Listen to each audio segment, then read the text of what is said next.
Marcus wiped the grease from his hands and stared at the metal crate in the storage bay. It was making noise. Something inside was alive and moving. His stomach twisted with worry as he realized what his co-workers had been hiding. For 3 months, Marcus had worked at the repair station on Zarkesh, a lonely desert planet where ships stopped for fuel and fixes. The other mechanics were all aliens. They treated him like he was stupid because humans were new to space. But Marcus was good at his job. He could fix anything. Now he understood why they always told him to stay away from certain storage areas. They were smuggling creatures. Rare animals that people would pay fortunes to own. It was illegal. Very illegal. I have to report this, Marcus said quietly to himself. But Vex, the tall Krellian overseer with 4 arms and cold yellow eyes, had been watching. Within minutes, the other workers surrounded Marcus. There were 6 of them, all bigger and stronger than any human. You should have minded your own business, human, Vex hissed. They grabbed Marcus before he could run. His arms were twisted behind his back. Someone tied his wrists with metal cord that cut into his skin. They took his communication device, his water flask, and even his boots. Then they dragged him outside into the burning heat. The twin suns of Zarkesh hung in the orange sky like angry eyes. The temperature was already over 50 degrees Celsius. The sand stretched endlessly in every direction, shimmering with heat waves. Walk that way, Vex pointed toward the deepest part of the desert. Maybe you will last a day. Maybe less. No one will find you. No one will care. They pushed Marcus forward and he stumbled, falling onto the hot sand. It burned his exposed skin. The aliens laughed as they climbed back into their transport and drove away. The sound of the engine faded until there was only silence and heat. Marcus lay still for a moment. His throat was already dry. His hands were numb from the tight cords. Every breath felt like inhaling fire. Most people would have panicked. Most would have given up. But Marcus had grown up in the Australian outback with his grandfather. He knew heat. He knew survival. He knew pain was just information telling you to keep moving. He rolled onto his back and worked his bound hands under his legs, pulling them to the front of his body. In his pocket they had missed his small multi-tool. It was basic, just a knife and some small instruments, but it was enough. With shaking fingers, Marcus opened the blade and began sawing at the metal cord. It took 20 minutes. His wrists were bleeding when the cord finally snapped. Marcus stood slowly, squinting against the glare. He needed shelter. He needed water. He needed to survive long enough to make those criminals pay. Then he saw something strange. Tracks in the sand. Large tracks with patterns he did not recognize. They led toward a dark shape in the distance. Marcus started walking, using his shirt to cover his head from the suns. As he got closer, he saw it was a crashed ship. Not a cargo hauler like the ones at the station. This was expensive, luxurious. The hull was cracked open and smoke drifted from the engines. And near the wreckage, 3 creatures lay in the sand. Dragons. Marcus had seen pictures but never believed they were real. These were young ones, maybe the size of horses, with scales that looked like crystal and reflected rainbow colors even in this harsh light. Their sides moved with shallow breaths. They were dying. Marcus saw the collars around their necks.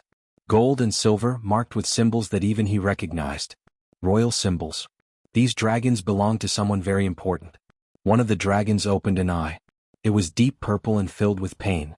It looked at Marcus with an intelligence that made him freeze. Then it closed its eye again, waiting for death. Marcus looked back toward where the station was, somewhere beyond the horizon. Then he looked at the dying dragons. He was probably going to die out here anyway. All right, he said to himself. Let's see what I can do. Marcus moved closer to the dragons, his boots sinking into the hot sand with each step. Up close they were even more magnificent. Their scales caught the light like diamonds, but they were covered in burns and their breathing was weak. He touched the nearest dragon gently. His skin was hot, too hot. Radiation poisoning. Marcus had seen it before in damaged reactor cores. The ship's engine must have leaked when it crashed. The dragon's eye opened again. Marcus felt something strange in his mind, like a whisper that was not quite words. Images flashed in his thoughts. Water. Cool darkness. Bang. You can communicate, Marcus said, shocked. You are trying to tell me something. The dragon showed him a picture in his mind. Underground, beneath the sand, there was moisture. Not much, but enough. Marcus looked at the crash site. Of course. Ships always scanned for water before landing. The computer would know. He climbed into the broken vessel, carefully avoiding the sparking wires and twisted metal. The heat inside was unbearable, but he found the navigation console still flickering with power. He pulled up the planetary scan. There it was. A small aquifer, maybe 30 meters down, right beneath this spot. But first he needed to stop the radiation leak or they would all be dead by tomorrow. Marcus worked fast. He pulled panels from the ship's walls and used them to build a shelter over the dragons, creating shade. Then he went to the engine room. The reactor core was cracked and glowing with deadly energy. He could not fix it, but he could contain it. Using the emergency foam from the ship's safety system, Marcus sprayed the entire reactor chamber. The foam hardened into a thick barrier. It would not last forever, but it might give them a few days. His hands were shaking and his head felt dizzy. He had been exposed to the radiation too, but not as badly as the dragons. Next was water. Marcus found a drilling laser in the ship's toolkit. It was designed for mining asteroids, but it would work for digging. He set it up and began cutting into the ground. The laser burned through sand and rock slowly. Too slowly. The suns were setting now, and soon it would be night. That would bring cold instead of heat. While the laser worked, Marcus searched the ship for medical supplies. He found a basic kit designed for the Draconis species. The instructions were in a language he could not read, but the pictures were clear enough. He carefully applied the healing gel to the dragon's burns. They made soft sounds like cats purring as the medicine eased their pain. The eldest dragon, the one who had first communicated with him, opened both eyes now. It watched Marcus with curiosity. In his mind, Marcus heard a question that was almost like words. Why help us? You die too. Marcus smiled even though his lips were cracked and bleeding. Because you needed help. Simple as that. The dragon seemed confused by this answer. It shared another image. Marcus saw himself through the dragon's eyes. Small. Weak. Primitive. That was how the Draconis species saw humans. And yet, this small primitive creature was saving them. By midnight, the laser had reached the aquifer. Water, precious and cold, began pooling at the bottom of the hole. Marcus used pieces of the ship's hull to create a collection system. It was crude, but it worked. He brought water to the dragons first, helping them drink. Then he drank himself, the cool liquid like a miracle in his burning throat. The three dragons huddled close to each other in the shelter Marcus had built. The youngest one, barely more than a baby, crawled closer to Marcus. It rested its head near him, trusting him to keep watch. Marcus sat with his back against the ship's hull, looking at the stars. He had no idea if anyone would come looking for the dragons. He had no idea if he could keep them alive long enough. But for tonight they were all still breathing. That was something. 4 days passed in the desert. Marcus was getting weaker. His skin was burned dark red despite the shelter. His lips were cracked and split. He had lost weight he could not afford to lose. But the dragons were getting stronger. Each morning, Marcus checked the radiation levels using a scanner he had rebuilt from spare parts. The foam seal was holding barely. Each day he rationed the water carefully, giving most of it to the dragons. They needed more than he did because of their size. The water from the underground pool was not enough. Marcus knew they needed more, especially if rescue took weeks instead of days. So he built a solar still using clear plastic from the ship's windows. He dug a hole, placed a container at the bottom, covered it with plastic and put a rock in the center. The heat made moisture from the sand collect on the plastic and drip into the container. It was slow work. The still only produced a few cups of water each day, but every drop mattered. At night, when the temperature dropped below freezing, Marcus would work on the ship's communication system. Most of it was destroyed, but he was slowly building a distress beacon from the pieces. His fingers were clumsy from exhaustion, but he kept trying. The eldest dragon watched him work. Her name was Lyra. Marcus had learned through their growing mental connection. She was curious about everything he did. Why do you know these things? Her voice whispered in his mind, clearer now than before. Marcus smiled as he connected two wires. My grandfather taught me. We lived in a place on Earth called the Outback. Very hot like this. Very dry. He showed me how to find water, how to build shelter, how to survive when you have nothing. Lyra tilted her head. Your grandfather was a great engineer? No, Marcus laughed softly. He was just a man who understood the land. His people, the Aboriginal people, lived in the desert for thousands of years. They knew things that fancy technology cannot teach. This confused Lyra. The Draconis had technology for everything. They had forgotten how to survive without it. She shared this thought with Marcus and also shared something else. The truth. We are the children of Prince Zarthax, Lyra said in his mind. Ruler of the Draconis Imperium. We were traveling to a diplomatic meeting when assassins sabotaged our ship. Our guards and pilots abandoned us to die. They were paid to leave us here. Marcus stopped working. Your own people left you? Yes. There are those who do not want my father to make peace with other species. They want the Draconis to remain separate, superior. Lyra's mental voice was sad. We thought we would die here. Then you came. I am sorry that happened to you, Marcus said quietly. The youngest dragon, whose name was Kess, crawled over to Marcus. She had been scared of him at first, but now she followed him everywhere. Her scales were healing, turning bright blue and silver. Show us more, Kess said in his mind, her voice like a child's. Show us how humans survive. So Marcus taught them. He showed them how to read the stars for direction, how to dig for moisture in the sand, how to tell which insects were safe to eat and which were poisonous. The middle dragon, Thane, was especially interested in building things. Marcus let him help repair the beacon. On the 5th night, the beacon finally sparked to life. It was weak, barely strong enough to reach orbit, but it was working. Marcus set it to send a distress signal on all frequencies. Now we wait, he told the dragons. Lyra touched her snout gently to Marcus's shoulder. If we die here, we die knowing that some species value honor more than power. Your people are not primitive. You are wise in ways we forgot. Marcus looked at the 3 young dragons who had become his friends. We are not going to die. I promise. But as he said it, he collapsed. His body had finally given out. Marcus woke to Lyra's urgent voice in his mind. Danger. Vehicles coming. He tried to stand, but his legs were weak. The dragons had dragged him into the shade while he was unconscious.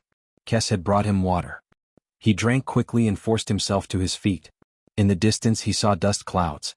3 ground vehicles approaching fast. Marcus's heart sank. He knew who it was. Vex and the others, he said. They came back for you. Through their mental link, Lyra understood immediately. They want to sell us. We are worth millions on the black market. Marcus looked at the 3 dragons. They were stronger now, but still young, still injured. Lyra could barely fly. Thane's wing was damaged. Little Kess could not defend herself at all. Get behind the ship, Marcus ordered. Stay hidden. His mind was racing. He had no weapons. The smugglers would have plasma rifles and stun guns. But Marcus had something they did not. He knew this crash site better than anyone. He had spent days here. And he was angry. Moving fast despite his exhaustion, Marcus began setting traps. He pulled power cables from the ship and buried them in the sand near the approach paths, connecting them to the ship's remaining battery. Anyone stepping there would get a painful shock. He scattered sharp metal debris and covered it with thin layers of sand. He used reflective panels to create blinding glare points aimed at where the vehicles would stop. Then he climbed to the top of the broken ship with the laser drill. It was heavy and awkward, but it could cut through metal. It could definitely hurt someone. The vehicles arrived with the sound of engines roaring. 6 aliens climbed out, all carrying weapons. Vex stood in front, his 4 arms holding 2 rifles. Well, Vex called out. The human rat survived. I am impressed. But you have something that belongs to us now. They do not belong to anyone, Marcus shouted back. Especially not to criminals like you. Vex laughed. Those dragons are worth more than you will earn in 10 lifetimes. Hand them over and maybe we let you die quickly. Come and take them, Marcus said. 2 of the smugglers moved forward confidently. They stepped right into Marcus's electric trap. The cables sparked and both aliens screamed, falling to the ground twitching. The others stopped, suddenly cautious. Clever human, Vex snarled. But you cannot stop all of us. They spread out, moving more carefully now. One stepped on the hidden sharp metal and howled in pain. Another was blinded by the reflected sunlight and stumbled into a pit Marcus had dug. But 3 of them, including Vex, were getting closer. Marcus aimed the laser drill and fired. The bright beam cut across the sand near Vex's feet. The Krellian jumped back. Last warning, Marcus said, his voice hard. Leave now or I will aim higher. Vex raised his rifle. You are one human with a tool. I have real weapons. Before he could fire, Lyra burst from behind the ship. She was not at full strength, but she was still a dragon. She roared, and the sound echoed across the desert like thunder. Her scales glowed with stored energy. She opened her mouth and a blast of superheated air shot toward Vex. The Krellian dove aside, his weapon flying from his hands. Thane appeared next, limping but brave. Even little Kess stood at the edge of the shelter, trying to look fierce. They protect you, Vex said, shocked. Dragons do not protect other species. They do not care about anyone outside their own kind.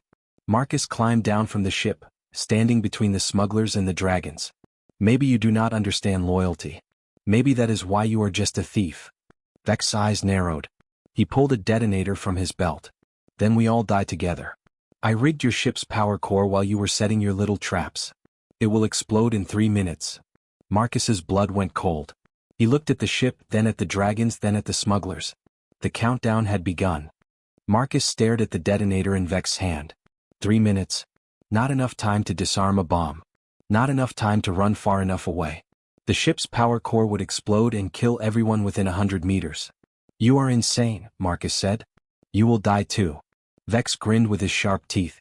I have a transport. I can get far enough away. But you and those dragons will be dust. Suddenly the sky darkened. Everyone looked up. A massive ship was descending from orbit, blocking out the suns. It was enormous, covered in gold and silver armor that gleamed like dragon scales. Smaller ships surrounded it like guards. Imperial fleet, Lyra whispered in Marcus's mind, hope flooding through their connection. My father found us. The largest ship landed with a thunderous boom that shook the desert. A ramp lowered and warriors in shining armor marched out, carrying weapons that made Vex rifles look like toys. Then came the prince. Prince Zarthax was 3 times the size of his children, his scales deep crimson and gold. His eyes were ancient and fierce. Wings that could block out the sky folded against his back. Every movement radiated power. He was terrifying and magnificent. The 3 young dragons ran to their father, crying out in their own language. Zarthax lowered his massive head and touched each of them gently, checking their injuries. Then his eyes fixed on the smugglers. You, his voice was like an earthquake. You abandoned my children to die. Vex dropped to his knees, the detonator falling from his shaking hands. Mercy, Your Highness. We did not know who they were. We were just following orders. Liar, Zarthax roared. One of his guards picked up the detonator and carefully disarmed it. My daughter has told me everything through our mental link. You tried to sell them. You tried to murder this human who saved them. The prince's eyes turned to Marcus, who was swaying on his feet from exhaustion. For a long moment, the dragon studied the small, burned, bleeding human who looked like he might fall over at any second. You are the mechanic, Zarthax said. It was not a question. Yes, Your Highness, Marcus managed to say. My children showed me what you built here. The shelter. The water systems. The medical care. You did this with almost nothing. The prince walked closer, each step making the ground tremble. What? Humans are not our allies. My people have treated yours with disrespect. Why save my children? Marcus was too tired to be diplomatic. Because they needed help. What else was I supposed to do? Let children die because of politics. The words hung in the air. The prince's guards looked shocked that anyone would speak so plainly to their ruler. But Zarthax tilted his head, thinking. What else was I supposed to do? The prince repeated slowly. So simple. So obvious. Yet my own guards, trained and equipped with the best technology, abandoned my children to save themselves. But you with nothing chose to stay. Lyra walked over to Marcus and pressed against his side, supporting him. He taught us things, father. How to survive without technology. How to read the land and stars. He has wisdom our people have forgotten. Kesh chirped in agreement. Even Thane nodded his scaled head. Prince Zarthax was quiet for a moment. Then he made a decision that would change history. Marcus Chin of Earth, I grant you honorary citizenship in the Draconis Imperium. You are the first human to receive this honor. You will come to our home world as a guest and teacher. If you accept. Marcus blinked in surprise. Yes. I accept. Good. The prince turned to Vex and the other smugglers. His eyes blazed with cold fire. Take them to the prison ship. They will face imperial justice. The guards dragged the screaming smugglers away. Vex was shouting about mercy, but no one listened. Medical staff rushed forward to treat Marcus. As they helped him toward the ship, Lyra stayed by his side. You saved us, she said in his mind. Now we will honor you forever. Marcus smiled weakly. I just did what anyone should do. No, Prince Zarthax said, hearing through his daughter's link. You did what a true hero does. And that is why humans will be remembered,